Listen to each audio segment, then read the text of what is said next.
one frustrating thing as a beginner is getting checkmated. Now, it sucks, especially when you get checkmated early in the game, because you're like, wait, the game's over? And you're like, wait, what am I doing? How did I get checkmated? Now, this most often time happens when a queen lands on f7 and is supported by a bishop on c4. Meaning, you're getting checked, but you can't really run, and you can't take the queen because the bishop defends it, so it's game over, checkmate. Now, this is what we call a scholar's mate, or most often time known as the formal checkmate. Now, in this video, you're going to learn how to defend against this attack, and not only that, you also learn how to punish it, so stick around and see more. Okay, so let's start with the formal checkmate. Now, the formal checkmate basically focuses on one thing only, this f7 square.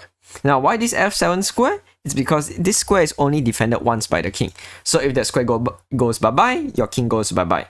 If a piece manages to land on f7 and it cannot be captured, most often the time it leads to checkmate or you're in trouble. So we start with e4, e5, a very standard opening, right?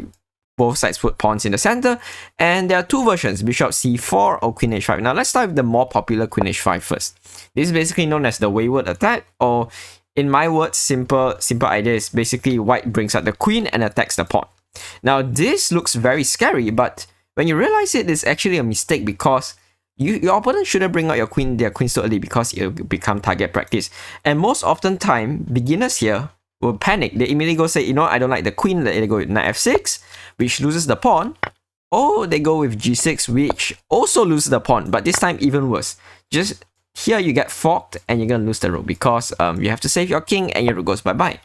So what oftentimes you have to do here is to say, okay, you know, they bring out their queen, let's just not panic and let's relax. So here we should probably develop. Remember, opening, bring out your, not only do you put your pawns in the center, you bring out your knights and bishops. So this knight moves not only develops the knight to a nice square, but also defense.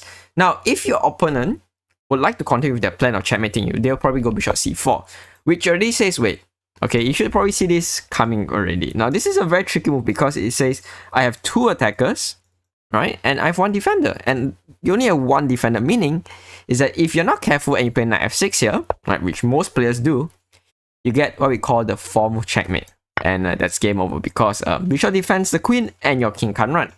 So what you have to do here is you realize, okay, wait a second. What's my opponent trying to do? He's trying to, you know, he or she is trying to take the f7 pawn, and you should probably figure out a way to defend. You can go queen f6, you can go queen e7. Both moves are good, but not the best because queen e7 you kind of block the bishop. Queen f6 is you don't really want to bring out your queen too early, right? So the best move here is actually g6. Now, why is this move so hard to make? Is because most beginners in their mind they're always used to, you know, playing knight f6 or let's just say bringing the queen out, right? So both moves are like kind of like automatic moves for them. Now, I will always say to you, don't bring out a queen too early because it becomes target practice. Now here, white will probably try to go queen f3, trying to follow up a checkmate, and saying to you, wait, my attack is not done yet. And if you just simply develop, let's just say bishop g7, trying to fianchetto your bishop, you unfortunately get checkmated. Queen takes f7 is checkmate. So the best move here is to say, okay, let's block the attack by knight f6, okay? Developing another piece to the center and also exerting more pressure. Now, if white tries to be more greedy, which white shouldn't do, white should probably realize that, okay, the attack is over. I should focus on my development with probably knight e2, covering this square, and the game continues with bishop g7, both sides castle, and black is ever so slightly better because this knight is a bit awkward, and black has the opportunity of going d6 and probably bishop e6 and maybe even sometimes bishop g4 to set up an attack here. Now, black should be slightly faster in development here, so black should be fine, okay? So, if white goes g4, which is the very uga buga move I call it, it's like a barbarian. They're trying to say, I'm going to go g5. If you just simply go bishop c5, I go g5, and it's still not over yet. But if you just simply panic and move your knight, you get formal checkmated. So the idea of g4 is trying to open up this attack back on the f7 square. So here, most beginners panic and probably go something like bishop g7, and let's say g5. Move their knight and get checkmated, which we saw happen just now. So the best move here, right, is to not panic, right? Every time your opponent makes a move, right, you have to realize that you have not done any mistakes yet, so there's no need to panic. And even if you make a mistake, being chilling, relax, it's fine. Everyone makes mistakes, so it's no rush, it's perfectly fine. So here, knight d4. Now, the way we punish this attack, especially when your opponent attacks in the side, is we strike back in the center. So one way to strike back in the center is by putting your knight on d4. You say, okay, wait a second. I feel like your queen has to defend a few weak points. Not only that, if you just simply go queen d1 or any queen move, right, queen d3, you're either going to lose the g4 pawn, or if you choose to defend the c2 square like this, like queen to d1, you lose the e4 pawn, and what's going to happen next is two powerful knights in the center and another pawn in the center, which basically opens up all the attacking lines already.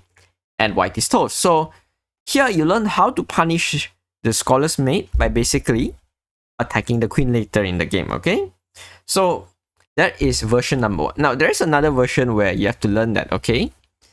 e4, e5, and sometimes they don't go queen h5, right? Sometimes they go bishop c4. Now, this is not a mistake yet because they've not committed any opening, sins. They've not break the opening. They've just developed the bishop, In the opening, you have 3 things you want to do. Pawns in the center, pieces out, knights and bishops out, and castle, right? So this is not a bad move. Now, if you want to avoid the formal checkmate, the easiest way to do is knight f6, which I always recommend because if you go knight c6, you can always enter back with queen f3 or queen h5, or both moves hit the pawn of f7. And if you go here, it's like a transposition, meaning it's kind of from the position earlier, but just different move order. It's like somehow someone messed up the time travel thing. What's that thing called again? That cartoon time travel thing, the multiverse. Yeah, something like that. Okay, it's just a reverse like that. They kind of switched up the order. So g6 or with queen f3 here. You can always go knight f6 where you basically block the queen attack. Now the best move here, I believe, is knight f6. It's simple for beginners because you don't need to worry about queen f3 because you already blocked the attack, and you don't need to worry about queen h5 because that's just a free queen. So queen f3, and what you should do here is you realize, okay, your opponent has made a mistake, but you will not win immediately. Meaning, not all mistakes you win immediately. It's like you have a small advantage, but you're not gonna immediately get a pawn, a bishop, or something. What you have to do is follow simple opening principles. What I like here is always knight c6, trying to jump in, and let's say d3. You can go knight d4, and let's say queen d1. Let's say you just develop, white just goes c3, and the game kind of continues. Now, you can give an argument there where the engine will probably say that black is way better because you have to play d5. But for beginner lines, let's just say here, takes, right? It's a little bit not that easy to play here because the best moves are quite aggressive and not easy for beginners to find, okay? If you want to go for the main line, the best way to play is actually b5, bishop b3, and you actually try to punish this. Let's just say they go a3. What you have here is you have a double pawn and an absolute wonderful center, right? See that? But your pawns are a little bit pushed up. So for beginners, I don't recommend this. Like, let's say even c3 here, which is also suggested by the computer. If let's say knight takes, queen takes, again, you have a wonderful center, and white's pieces are just a little bit, just a bit scared. It seems like the color has reversed, where white is slow in development and they don't really control much of the center. Whereas you have a beautiful knight, what's going to happen next is let's say knight f3, attacking your pawn, you might go f6 defending it and slowly bring out your pieces, alright? So, if you are not that confident yet and you're setting out chess, I don't recommend going for b5, but just following opening principles, right? Not going for knight d4, but bishop c5, let's say knight e2. Important move to play is h6 before you castle because this is bishop g5 move, and let's say you castle, it can cause quite some trouble because if you're not careful, let's say you play h6, they can actually do what is called a double pawn. Basically, they swap a lot of pieces, and now when your pawn is double, it's not that good because pawns are supposed to be connected, and here is like your king's house has a little opening in the roof and it's raining, so there's things that are gonna jump here. Maybe knight g3, the knight would like to jump here and poke a bit, so these double pawns are weak. Okay, so I recommend a h6 for beginners, young kids starting out, make your life simple. No bishop g5, let's say knight bc3, castling, d6, and bishop e3. Both sides develop, right? And you can continue maybe knight d4, some ideas at bishop e6, and maybe c6, d5. You see? Your idea is to slowly play this out with opening principles. You don't need to rush, alright? That just now b5 line, that knight d4, the knight d4, b5 line is for big boys, okay? Is that for people who already know what they're doing, alright? And they won't blunder their pieces. But for people who are absolutely starting out and you notice you blunder a lot here and there, go for this safer line of bishop c5 and slow development, okay? So I think that's it for today, and I think I'll see you guys another day. Alright, see you!